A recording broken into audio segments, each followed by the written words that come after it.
শুভ সকাল বন্ধুরা, কেমন আছো?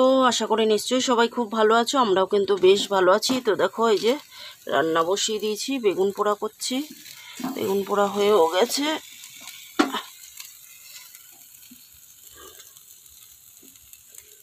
এটাকে এখন না একটা পাত্রের মধ্যে কিছুক্ষণ এরকম ঢাকা চাপা দিয়ে রাখতে পারলে একদম পুরো পারফেক্ট হবে আর খেতে টেস্ট হবে।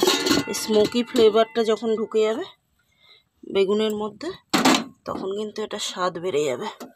উচ্ছে কুমড়ো কেটে নিয়েছি, বটি করব। এদিকে চাল ভিজিয়ে নিয়েছি, আর দেখা যাক কি করি। মুনমুনি এখন সবজি খাচ্ছে। শীতের এখন টাটা বাই বাই বলার সময় হয়ে এসছে। মেয়ে এখনই স্কুল বা কোচিং থেকে এলেই আগে বলে পাখাটা একটু চালাও মা, স্কুলে তো চলছে।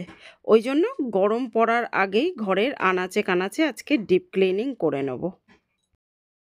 এদিকে রান্না হতে হতে এদিকে গোপাল সোনাকেও তুলে নি। ও গোপাল, গোপাল, সকাল হয়ে গেছে। গোপু সোনা, উঠে পড়ো, উঠে পড়ো।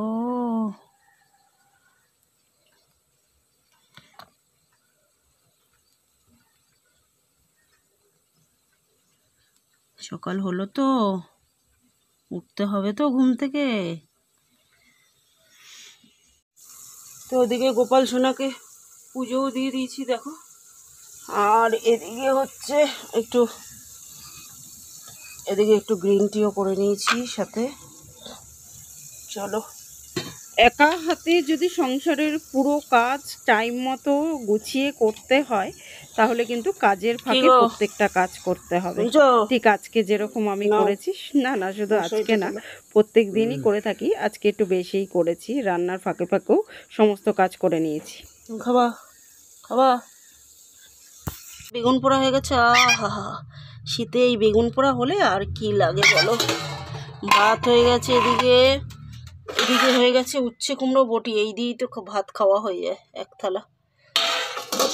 তো দেখো, আরেকটা তরকারি করব। তো ভাবলাম তরকারিটা ওদিকে কষছে, দেখাচ্ছি তোমাদের। ততক্ষণ সময়টা নষ্ট না করলে জামা কাপড়গুলো ভাঁজ করে নিই। তো সেটাই করে এখন জায়গা মতো রেখে দেবো। আজ যেহেতু ডিপ ক্লিনিং করব, আর ঘরের আনাচে কানাচে ভালো করে পয় পরিষ্কার করব। প্রত্যেক দিন যেহেতু সংসারের কাজের পরে 1 ঘন্টা হাতে রাখি এদিক ওদিক পয় পরিষ্কার করার জন্য। কিছু না কিছু ঘরের এই কোণা ওই কোণা প্রত্যেক দিনই আমি সংসারের কাজের পর 1 ঘন্টা রেখে দিই ঘরের আনাচে কোনাচে পয় পরিষ্কার করার জন্য। করি দেখে যেদিন ডিপ ক্লিনিং করি সেদিন কিন্তু খুব কষ্ট আমাকে করতে হয় না, অর্থাৎ খুব কষ্ট আমার হয় না। কারণ পয় পরিষ্কারিত ঘর, জাস্ট একটু সপ্তাহে 1 দিন ডিপ ক্লিনিং করি, সেটাই আর কি করে নিচ্ছি। তো দেখো, ওদিকে সয়াবিন কষা তো বসিয়েছিলাম, সয়াবিনটা ভালো করে কষে গেছে, একটু জল দিয়ে ফুটছে ভালো করে। তো ঢাকা চাপা দিয়ে দিয়েছি। আর এই সপ্তাহে 1 দিন করে মুছি, খুব নোংরা নেই, ওই জন্য ভাবলাম পাখাটা ততক্ষণে মুছে নিই। পাখাটা মুছে ঘরে যে জায়গাটা, ঘরে কিন্তু আর ফেলছি না নোংরাটা, মানে আলগা ধুলো, ওটা ঘরে কিছু পড়ছেও না, বড় ঝুল নেই। সপ্তাহে 1 দিন যেহেতু পয় পরিষ্কার করি, বড় ঝুল কোথাও নেই ঘরে। তো ওই ঘরের পাখার যে আলগা ধুলোটা, ওটা ন্যাকড়ার মধ্যেই আছে, নিচটা তবু একটুখানি মুছে নেবো বরমাশাইকে খেতে দেওয়ার আগে। তো দেখো, এদিকে পাখাটাও পরিষ্কার হয়ে গেল, আর সাথে আমার সয়াবিন কষা পুরো ডান। চলো এবার বরমাশাইকে খেতে দিই। আর এখন দেখো, বরমাশাই খেয়ে দিয়ে অফিসে বেরিয়েও গেছে, আর আমি লেগে পড়েছি ক্লিনিং করতে, ডিপ ক্লিনিং। ওপরে আজকে আর বড় ঝুলঠুল নেই, তাই ওপরে ঝাড়ার দরকার নেই, সপ্তাহে 1 দিন করে করি তো থাকে না। কিন্তু ওই মাঝে মধ্যে ওই যে ধুনো ঠুনো দিয়ে পুজো দিই, তখন একটুখানি ঝুল হয়। ধুনো ঠুনো জ্বালালে না ঘরে প্রচণ্ড ঝুল হয়, তাই ওই জন্য না আমি একটা ধুনো ধূপকাঠি কিনে নিয়েছি। তাই ধুনোটা খুব একটা জ্বালাই না, কারণ একটা ঘর রান্না করি, আবার যদি ঝুল হয় তো দেখতে একটু খারাপ লাগে আর কি, এই আর কিছু না। তো ওই জন্য বৃহস্পতিবার করে জ্বালাই, আর কোনো পুজো টুজো হলে তখনই জ্বালাই, রোজ জ্বালাই না। আর একটা ধুনো ধূপকাঠি কিনে নিয়েছি, ধূপকাঠিটা খুব সুন্দর, মানে জ্বালালে পুরো একদম মনে হবে না যে ধূপকাঠি জ্বালিয়েছি, মনে হবে যেন ধুনো জ্বালিয়েছি। আর পরিবেশটা একদম ধুনোর গন্ধে অন্যরকম একটা ফিলিংস এনে দেয়। তো সেটাই আর কি জ্বালাই ওই জন্য সকাল সন্ধ্যে। তো দেখো, এখন যা যা আসবাবপত্র আছে এগুলো তো প্রত্যেক দিন স্নান করতে যাওয়ার আগে মুছি, তাই তাই খুব একটা নোংরা কিছুতেই নেই। তবু ডিপ ক্লিনিং করছি, সেগুলো একটু মুছে নিচ্ছি। খাট, টিভি, ফটো টটো, লাইট, জানালাটাও মুছে নেবো। জানলাটাও প্রত্যেক দিন যখন ঘর মুছি তখন কিন্তু ওই ন্যাতা দিয়েই একেবারে মুছে নিই। তাই জানালাতেও খুব একটা নোংরা কিচ্ছু নেই। বহু পুরনো জানালা, তাই একটু জং ঠং পড়ে গেছে আর কি। তো ওগুলো কিন্তু ডলে টোলেও তোলা যাবে না আর কি। তো যাই হোক, আমরা যেহেতু কেনা বাড়ি আর কি কিনেছিলাম, তো যারা ইউজ করতো তারা হয়তো পুরনো জানালাই লাগিয়েছিল, ওই জন্য জানালাটার অবস্থা একটু করুণই হয়ে গেছে। তো যাই হোক, সেসব বিষয়ে না যাওয়াই ভালো। তো দেখো, এখন আমি যা যা ক্লিনিং করার সেগুলো ক্লিনিং করে নিচ্ছি। করে ঠরে নিয়ে একেবারে খাট ঠাট মুছে নেবো। নিয়ে তাহলে কী হবে, যা ধুলো পড়ার, এই যেই চাদরটা চেঞ্জ করবো ওর ওপরই পড়ে যাবে। ধুলো খুব একটা নেই, রোজের পরিষ্কার। তো আমি তো বলেছি তোমাদের যে রোজ যদি একটু খাটনি করে কাজ করা যায় তাহলে দেখবে প্রত্যেক দিনের কাজও কমে যায়, জিনিসপত্রও পরিষ্কার থাকে। তো সেটাই আর কি, রোজ একটু খাটনি করে যেহেতু এগুলো মোছামুছি করি, তাই যেদিন ডিপ ক্লিনিং করি সেদিন খুব যে ধুলো ময়লা কিচ্ছু বেরায় না। ঝাড় দেবো যখন, তখন দেখবে ঘরে একদম নোংরাই নেই। মানে প্রত্যেক দিন ঝাড় দিলে যেটুকু নোংরা বেরানো সেটুকুই যেন মনে হচ্ছে বেরিয়েছে। অথচ আজকে কিন্তু একদম ঘরের আনাচে কোনাচে ভালো করে ডিপ ক্লিনিং করেছি। এর থেকে বেশি কিছু দেখাতে গেলে আর কি ভিডিওটা অনেক বড় হয়ে যাবে। তো যাই হোক, সমস্ত কিছু মুছে এখন খাটটাট মুছে ভালো করে চাদরটা তুলে নিয়ে বিছানায় যা যা পাতা আছে সেগুলো টান টান করে পেতে একটু ঝেড়ে তারপরে একটা ধোয়া কাচা চাদর পাতলেই ক্লিনিং কমপ্লিট হয়ে যাবে আর কি। আর এখন কিন্তু আমি প্রচুর কিছু মুছে নিয়েছি, আয়না, টিভি সমস্ত কিছু, মানে আলমারি, শোকেস যা যা আছে সমস্ত কিছু মুছে পরিষ্কার করে নিয়েছি। সাথে সংসারের প্রচুর কাজও করে নিয়েছি। বরমশাই বেরিয়ে যাওয়ার সঙ্গে সঙ্গে আগে মুনমুনিকে স্নান করিয়ে খেতে দিয়েছি। তারপরে ঘর টর মুছে বাসন টাসন মেজে জল টল তুলে সমস্ত রেডি করে একেবারে তারপরে কিন্তু বিছানাটা নামিয়েছি। একটাই ঘর, তো ঘরটা আগে ভালো করে মুছে নিয়েছি, নাহলে বিছানাটা নোংরার মধ্যে নামালে বিছানায় নোংরা লেগে যাবে। ওই জন্য ঘর দোর আগে মুছে পরিষ্কার করে তারপরে কিন্তু বিছানাটা নামিয়ে আমি এই ওপরের ক্লিনিংগুলো করছি। এগুলো যেহেতু রোজ পরিষ্কার করি, এগুলো দিয়ে তো নোংরা বেরাবে না, তাই এগুলো ঘর মোছার পরে মুছলেও কোনো অসুবিধা নেই।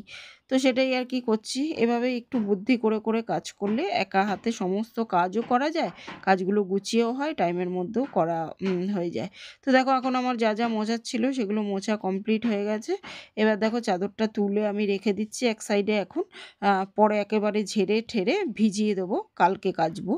আর এখন আপাতত একটা ধোয়া কাচা চাদর পেতে নেবো আগে, তারপরে এটা ঝাড়তে যাবো বাইরে। পাপড়ি কিচেন অ্যান্ড ব্লগ থেকে আমাকে কালকে কমেন্ট করেছো, খুব সুন্দর হয়েছে দিদিভাই তোমার খাট পরিষ্কার করা, দারুণ। থ্যাংক ইউ সো মাচ বোন আমার, সত্যিই কিন্তু পরিষ্কার হয়েছে, একদম নিট অ্যান্ড ক্লিন থাকে। মানে ডিজাইন খাটের না আনাচে কানাচে একদম নোংরা ঢুকে যায়, কলিন দিয়ে পরিষ্কার করলে সেটা কিন্তু আর থাকে না। আর যেহেতু একদিন বাদে বাদেই পুছি, তাই ফাঁকে ফাঁকে আর নোংরা ঢুকে আর কি নোংরার আস্তরণটা জমেও না। হিমনলিনীর ব্লগ থেকে দিদিভাই কমেন্ট করেছো, খুব ভালো লাগলো তোমার কাজকর্ম, রান্নাবান্না, শেয়ারিং বোন। থ্যাংক ইউ সো মাচ দিদিভাই। মুক্তাধারা থেকে কমেন্ট করেছো, খুব সুন্দর লাগলো, তেঁতুল দিয়ে ডালটা এই প্রথম দেখলাম। তো একবার করে দেখো অবশ্যই, অড়হর ডালে তেঁতুল দিয়ে করে দেখো। আর তাই পেঁয়াজ দিইনি, পেঁয়াজ দিয়ে করলে না আরও দারুণ লাগে খেতে, জাস্ট অসাধারণ। আর ওর সঙ্গে একটুখানি যদি থাকে আলু ভাতে, তো মানে মাংস কেন বিরিয়ানিও ফেল হয়ে যাবে। সীমাস পাকশালা থেকে দিদিভাই কমেন্ট করেছো, খুব সুন্দর লাগলো, যত্ন করে ঘরের সমস্ত কাজ সেরে নিলে। থ্যাংক ইউ সো মাচ দিদিভাই। সংসারটাকে আসলে ছোট্ট বাচ্চার মতো যত্ন করি, মেয়েকে যেমন যত্ন করি, বরমশাইয়ের যেমন যত্ন নিই, সেরকম সংসারটাকে খুব যত্ন করি, ছোট্ট বাচ্চার মতো। তাই সমস্ত কাজ করতে খুব ভালো লাগে আর খুব ভালোবেসে করি। আর ভালোবেসে করি বলেই হয়তো সমস্ত কাজ একা হাতে এভাবে সময়ের মধ্যে হয়ে যায়। ইচ্ছে ডানা থেকে দিদিভাই কমেন্ট করেছো, লাইক দিয়ে তোমার সংসারের কাজ দেখে নিচ্ছি। থ্যাংক ইউ সো মাচ দিদিভাই, শুরু থেকে এভাবেই আমার সঙ্গে আছো, অসংখ্য ধন্যবাদ। এভাবেই তোমরা প্রত্যেকে আমার সঙ্গে থেকেও আমাকে এভাবেই ভালোবাসা দিও। প্রত্যেকে সুন্দর সুন্দর কমেন্ট করেছো, অসংখ্য ধন্যবাদ। আর অফুরন্ত ভালোবাসা রইল তোমাদের জন্য আমার তরফ থেকে। সবাই খুব ভালো থেকো, সুস্থ থেকো, নিজ নিজ তো পরিবার বন্ধুরা দেখো, পরিজন নিয়ে। একটা ধোয়া কাচা চাদর পেতে নিয়েছি, যা যা ঝাড়ার ঝেড়ে মুছে আসবাবপত্রগুলো সব ধোয়া কাচা চাদর পেতে নিয়েছি। আর আমার একজন সাধারণ দর্শক বন্ধু আমার ঘরটা দেখতে চেয়েছিলে, তো দেখো এই যে দেখিয়ে দিচ্ছি, এখানে আমার ঠাকুর থাকে। আর এখনো বিছানাগুলো এই যে গুছানো হয়নি, বিছানাগুলো গুছিয়ে দেবো। এই হচ্ছে আমার ছোট্ট একটা ঘর, এই আয়না। আর এখানে হচ্ছে চালের ড্রাম, আটার ড্রাম এগুলো থাকে, এখানে জামা কাপড়, এখানে সাজার জিনিস। আর এখানে আমার ছোট্ট গোপাল রয়েছে। এই তো হলো ঘর। এখন ঘড়ির কাঁটা 12:05, মানে হচ্ছে ওই 11:30 মতো বাজে, 11:30 কি 35। আর এই চাদরটা ঘুরিয়ে রাখলাম, কালকে কাচবো, আজকে আর কাচবো না। কারণ আজকে না এই যে এই জামা কাপড়গুলো মেলা আছে, এগুলো কালকে কেচেছিলাম, শুকায়নি। প্রথমে মেঘলা দেখে ভেবেছিলাম যে আজকে আর ভেজাবো না, তারপর কিন্তু চাদরটা ভিজিয়ে দিয়েছি পরে স্নান করতে যাওয়ার আগে। তো যাই হোক, ফ্রিজটা মোছা বাকি ছিল, তো সেটাই একটুখানি মুছে নিচ্ছি দেখো। আর খাটের নিচের পোর্শনটাও মোছা বাকি আছে, তো ওটাও একটুখানি মুছে নেব। সাথে আয়নাগুলোও একটুখানি মোছা বাকি ছিল। কালকের ব্লগেই তো তোমাদের দেখিয়েছিলাম কলিন দিয়ে ভালো করে মুছেছি, ওই জন্য আজকে আর না কলিন দিয়ে মুছলাম না, আজকে একদম পরিষ্কার ন্যাকড়াটা দিয়ে মুছে নিচ্ছি। দেখো একদম তাতেই কিন্তু চকচক চকচক করছে। আর মনমনি এখন খুব চিৎকার করছে, একটু আগেই তার বাবা ফোন করেছিল, বাবার আওয়াজ শুনে মানে ও বুঝতে পেরে গেছে তার বাবার আসার সময় হয়ে গেছে, ওই জন্য একটু মনমনি চিৎকার করছে। ঠিক আছে, তো যাই হোক, মনমনি চিৎকারটা না হয় আমার ব্যাকগ্রাউন্ড মিউজিকের কাজ করবে।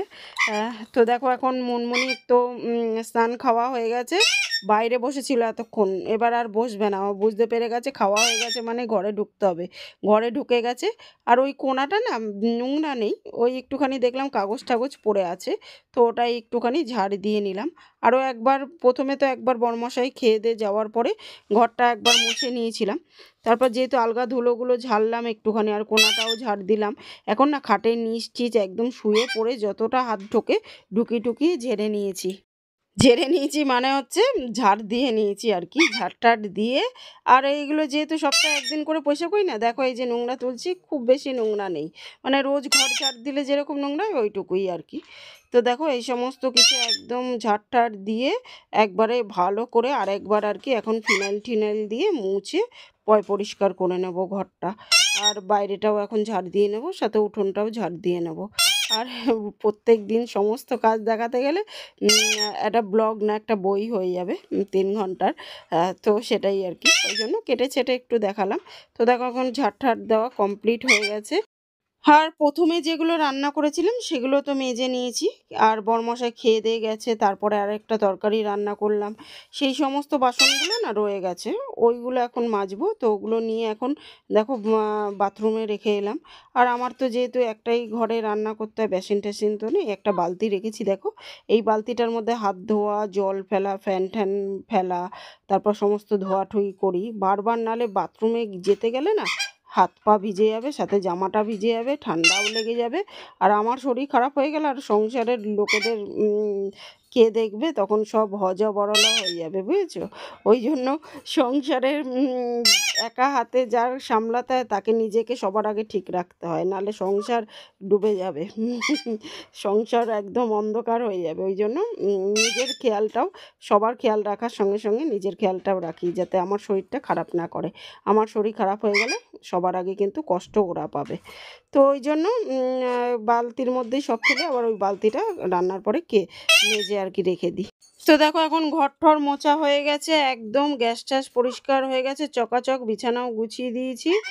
আর বাসনগুলো এখন মাজবো, চলো বাসনগুলো ফটাফট মেজে নিই। আর এই যে পাপোশটাও দিয়ে দিলাম ঘরের সামনে। তো দেখো এখন প্রচুর বাসন মেজে নিয়েছি, আর বাকি যে কটা ছিল সে কটাও মেজে একেবারে টুলটার মধ্যে বসে মাজি, ওই টুলটার মধ্যেই জল মানে ঝরাতে দিই, জল ঝরে গেলে আবার জায়গা মতো গুছিয়ে নেব। আর বরমশাই যাওয়ার পর এক বালতি ভিজিয়ে দিয়েছিলাম, মেয়ের কিছু ছিল, কিছু বরমশাইয়ের ছিল, কিছু আমার ছিল, তো সেগুলোই এখন একটুখানি কেচে নিচ্ছি। যেগুলো আর পরবে না মেয়ে, 2-1টা সেগুলোও ভিজিয়ে দিয়েছিলাম, শীতের জিনিস। কারণ এখন আর হালকা হালকা ঠান্ডা, মানে প্রচণ্ড ভারী কিছু পরার মতো ঠান্ডা হয়তো আর পড়বে না। তো যাই হোক, সেগুলো টুকটাক করে আস্তে আস্তে কেচে কেচে তুলতে হবে। একসঙ্গে সব কাচলেও হবে না, শুকানোর প্রবলেম। আবার একসঙ্গে কেচে দেওয়ার পর যদি আবার ঠান্ডা পড়ে, আবার ওই কাচাগুলো নামাতে হবে। ওই জন্য রয়ে সয়েই কাচবো। খুব যে তাড়া সেটা তো নেই, তো আস্তে আস্তে কাচাই ভালো, নাহলে ডবল খাটনি কাটতে হবে। তো দেখো এখন কাচা হয়ে গেছে, চলো ভালো করে ধুয়ে এখন মেলে দিতে পারলে হাওয়ায় হাওয়ায় জামা কাপড়ের জলগুলো ভালো মতো ঝরে যাবে। তারপরে ঘরে সারা রাতে অর্ধেক টেনে যাবে, অর্ধেকটা কালকে সকালে বাইরে মেলে দিলে একদম মানে শুকনো হয়ে যাবে আর কি।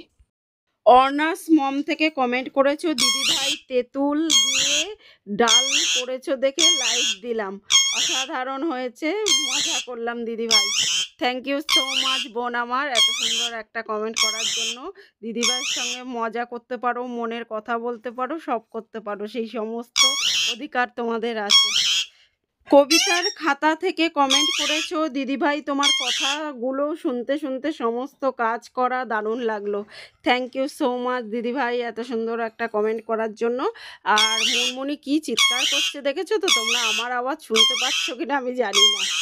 গ্রিন ফ্যামিলি থেকে কমেন্ট করেছো, সকাল থেকে উঠে কাজকর্ম করে রান্না বাড়ি কাচা ধোয়া মাজা সুন্দর পরিপাটি করে সংসারের কাজ দেখে খুব ভালো লাগলো দিদিভাই। থ্যাংক ইউ সো মাচ বোন আমার। তুমি একটা কঠিন পরিস্থিতির মধ্যে দিয়ে যাচ্ছ, তার মধ্যেও যে তুমি আমার ভিডিওগুলো দেখছো তার জন্য অসংখ্য ধন্যবাদ। প্রার্থনা করি দাদাভাই যেন তাড়াতাড়ি সুস্থ হয়ে যায়।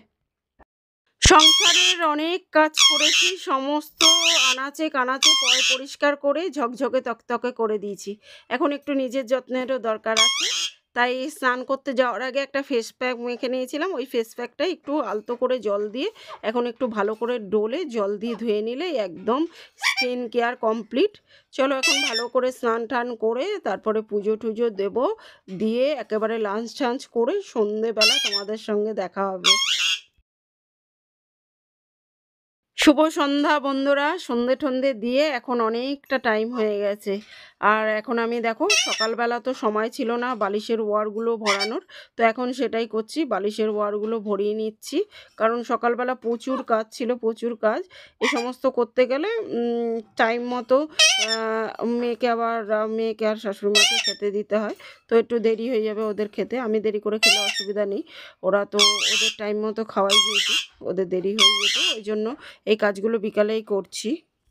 আর আজকে আবার রাতে স্পেশাল ডিনার বানাবো, সাথে আবার ঘরে মশলা করি যেহেতু মশলাও করতে হবে। তো প্রচুর কাজের চাপ আছে, প্রচুর কাজের চাপ। তো এখন একটু পরে বরমশাই এলে আবার তাকে টিফিন দিতে হবে, সমস্ত কাজ সামলাতে হবে। আর স্টেপ বাই স্টেপ প্রত্যেকটা কাজ কিন্তু আমি বুদ্ধি করে করি, যাতে প্রত্যেকটা কাজ একদম সময় মতো হয় আর গুছিয়েও করা যায়। বেঙ্গলি কিচেন থেকে কমেন্ট করেছো দিদিভাই, লিখেছো খুব সুন্দর একটা ভিডিও দিদিভাই, খুব ভালো লাগলো, অনেক অনেক ভালোবাসা দিয়ে দেখে নিলাম। থ্যাংক ইউ সো মাচ দিদিভাই। মুক্তাস কিচেন থেকে কমেন্ট করেছো, দিদিভাই আপনার সমস্ত কাজগুলো গুছানো আর দ্রুত কাজ করো, খুবই ভালো লাগে দেখতে। Thank you so much. তো দেখো এখন মশলাগুলো তো ধুয়ে একদম শুকানোই আছে, ঝাড়া বাছা আছে, তো সেগুলোই এখন সবার আগে ভেজে মিক্সিতে গুঁড়ো করে জায়গা মতো একদম ঢেলে নেব। দীপার রান্নাঘর থেকে কমেন্ট করেছো, ভালোবাসা দিয়ে দেখে নিলাম গো দিদিভাই তোমার সব কাজ, রান্না বান্না টিফিন দেয়া কাপড় কাচা ঝাড় দেওয়া সমস্ত মিলিয়ে দেখে নিলাম, খুব ভালো লাগলো video. Thank you so much বোন আমার। লাইফস্টাইল ব্লগ থেকে কমেন্ট করেছে, দিদিভাই শেষ পর্যন্ত থাকবো। থ্যাংক ইউ সো মাচ বোন আমার। নূপুর সাহা কিচেন অ্যান্ড ব্লগ থেকে কমেন্ট করেছো, সব মিলে খুব সুন্দর হয়েছে ভিডিও দিদিভাই। থ্যাংক ইউ সো মাচ বোন আমার। তো দেখো বন্ধুরা, মশলা পুরো ডান, অনেক রকম মশলা করেছি। আর মশলার টেস্ট তো, রান্নার টেস্ট ঘরে তৈরি মশলায় 10 গুণ বাড়িয়ে দেয়। তো চলো এখন স্পেশাল ডিনার মানে কড়াইশুঁটির কচুরি করব। কড়াইশুঁটিটা কালকে বরমশাই ছাড়িয়ে দিয়েছিল, ওটাকে টিফিন কারি করে রেখে দিয়েছিলাম ফ্রিজে, এখন পটাপট করে নিই। তো আজকের মতো এই পর্যন্ত বন্ধুরা, আবার দেখা হবে নতুন একটা দিনের সঙ্গে, নতুন একটা ব্লগ নিয়ে। ততক্ষণের জন্য সবাই কিন্তু খুব খুব খুব ভালো থেকো, সুস্থ থেকো। আর আমার ভিডিওগুলো ভালো লাগলে লাইক, শেয়ার, কমেন্ট করে চ্যানেলটাকে সাবস্ক্রাইব করে দিও। তো আজকের মতো গুড নাইট এভরিওয়ান, টাটা। দেখো কড়াইশুঁটি পুরো পেস্ট হয়ে গেছে। আর এদিকে বরমশাই সংসারে প্রয়োজনীয় অনেক কিছু নিয়ে এসছে। আর এদিকে ফুলকো ফুলকো লুচিও করে নিয়েছি, সাথে আলুর দমও করে নিয়েছি, ওটা একটু স্কিপ করে গেছে, তো তার জন্য সরি। চলো আজকের মতো টাটা, গুড নাইট।